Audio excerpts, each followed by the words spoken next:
My name is John Passfield, and this reading will be John and Santa, the Cowboy Shirt, Video 5, The Boy Santa. So here is the cover of the book, John and Santa, the Cowboy Shirt, a novella by John Passfield. That's me as an elementary student 70 years ago in my cowboy shirt, not the one of the title though. As writer, John Passfield is driving home from a December book discussion meeting and thinking about the Christmas topics that were discussed, in particular Dickens, who wrote a novella that transformed the world's conception of Christmas. He suddenly finds himself sitting in a sleigh pulled by Rudolph and 8 tiny reindeer. What an excellent opportunity to ask Santa about a 70-year-old puzzle, the mystery of the missing cowboy shirt. Well, this topic is not the cowboy shirt itself. There are 10 segments in this story of the Boy Santa episode, 1 per chapter. So let's have a look. Page 10 for the first installment of this story. So this is the Boy Santa. They had gone, Dad and his 4-year-old, to buy a present for Mom, and something for the little brother as well, to the ladies section of a local department store. So we had 3 boys eventually, but only 2 when this story took place. Okay, now we go to page 17. Here we are. They parked the car in the parking lot. The carols were playing over the loudspeaker. The snowflakes were lazily drifting down. Then to page 25. Last-minute shoppers crowded the aisles. He always enjoyed the last-minute crowds. It reminded him of Christmas when he was a boy. His wife was a Christmas shopper. She bought presents in both their names. All he had to do was to buy some presents for her. Page 33. Buying presents for just one person? What a relaxing way to shop. The last few years he had taken his oldest son.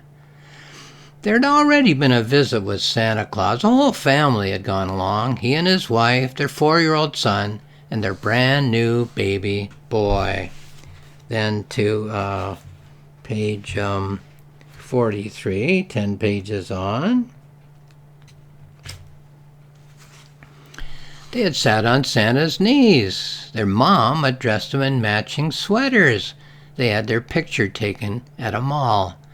He told Santa what he wanted. He had asked Santa for a train, so they wouldn't take time to seek out Santa Claus.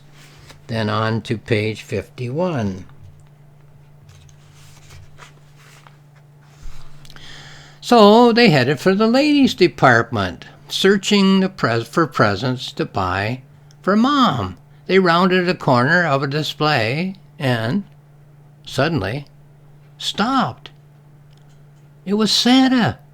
It was Santa as sure. Santa coat and boots and glove and hat and beard. Okay, then on to page 60. Santa seemed to be taking a break. He held a sandwich in his hand. The sandwich fit right through the beard and into his mouth. The 4-year-old hand tightened in his. The 4-year-old stood there paralyzed. Santa saw them and turned and spoke to the 4-year-old boy. Okay, from 60 we go to page 70.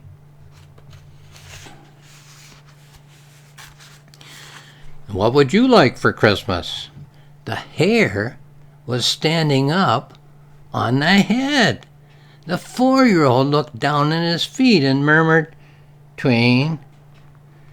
Walking along in the parking lot. Well, that was amazing to turn the corner and see Santa taking a break and eating a sandwich.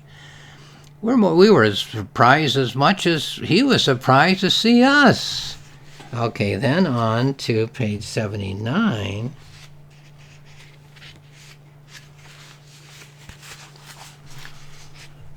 "Oh, that wasn't really Santa," said the 4-year-old. "That was just a boy Santa. He had black hair sticking out from under his beard." And then the last installment, page 88 of this story. He almost let go of his young son's hand, right there in the parking lot.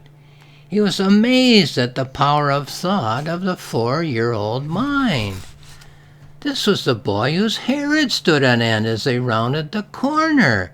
This was the boy who had looked at his feet and murmured, "Twain."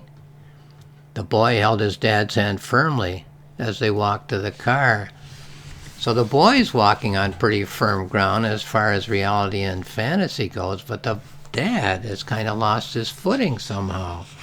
And that's the story. Well, the story is based on an actual happening, as are others in this book. I was a young father. My wife and I lived in Ancaster, Ontario, Canada, and I took our oldest boy, Blake, to do some Christmas shopping, mainly for his mother, my wife, and the meeting with Santa actually happened exactly as I've written it.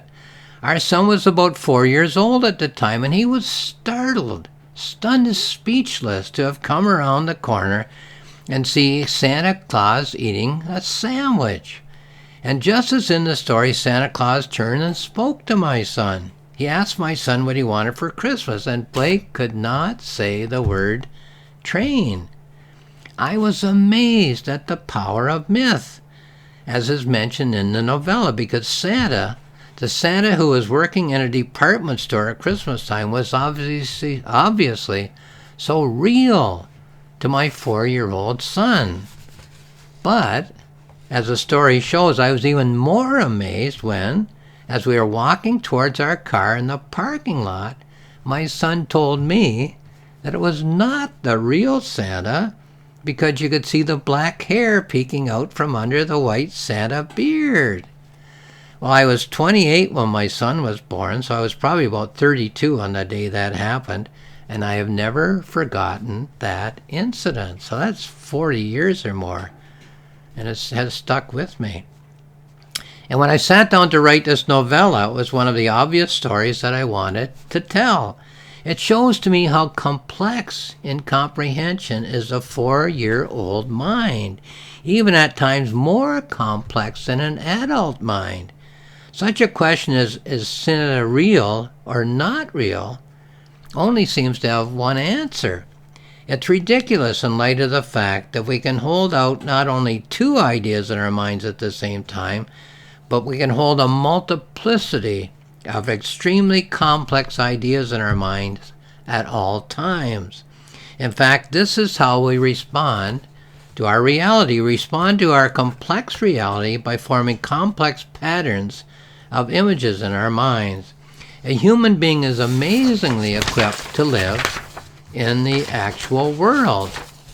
And the creation of fantasy worlds, which children do so well and understand that they are fantasy worlds, is one of the ways by which we equip ourselves to live in the adult world. Okay, so children create fantasies and respond to fantasies, but they respond to them in a much more complex way than we assume they do.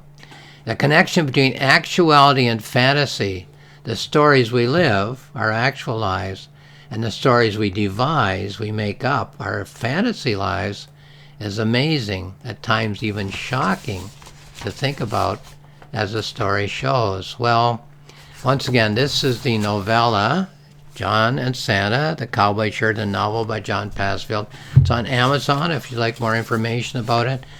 It's on my publisher's website, which is rocksmillspress.com, rocksmillspress.com.